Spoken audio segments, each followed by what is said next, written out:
Blog. आज चाहिँ म स्कुल जाँदै गरेको हो अनि स्कुलमा चाहिँ एक्जाम पनि सकिसक्यो अनि स्कुलमा मैले चाहिँ एक्जामको पेपरहरू पुऱ्याउन गएको। अल्छी लागेर गाडीमा पनि मैले भिडियो बनाउँदै गएको अनि त्यस पछाडि गाडीदेखि ओर्लिँदाखेरि बाटोमा फुल राम्रो फुलिरहेको थियो, सेतो फुल अनि त्यो लहरामा अनि मैले भिडियो गरेँ।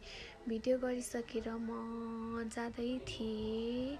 जाँदै बाटोमा चाहिँ एउटा मन्दिर आउँछ कि अनि यो मन्दिरमा मैले भिडियो बनाएँ अनि भिडियो खिचेँ मन्दिरको। यो मन्दिर चाहिँ हेर्दाखेरि यस्तो भए पनि भित्रबाट एकदम राम्रो छ कि मलाई चाहिँ एकदम मनपर्छ।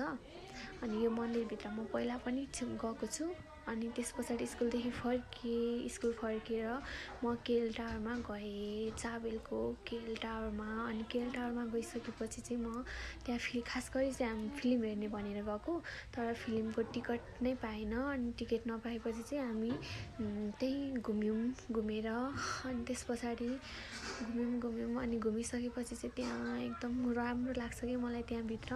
अनि त्यस पछाडि त्यहाँ घुम्दै भिडियोहरू बनाएँ अनि भिडियोहरू चाहिँ बनाएँ। मसँग एकजना साथी पनि थियो अनि यो भिडियो चाहिँ मेरो साथीले खिचिदिएको हो।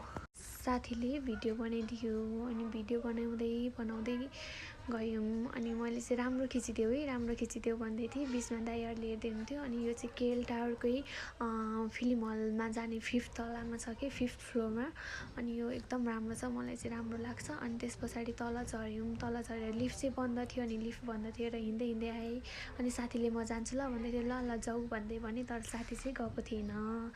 अनि त्यसरी नै भिडियो बनाउँदै हाँस्दै म पनि भिडियो बनाउनु थालेँ। फेरि भिडियो बनाएर चटपटे खाऊँ न त भनेर हामीले चटपटे खायौँ। Thank you for watching my video.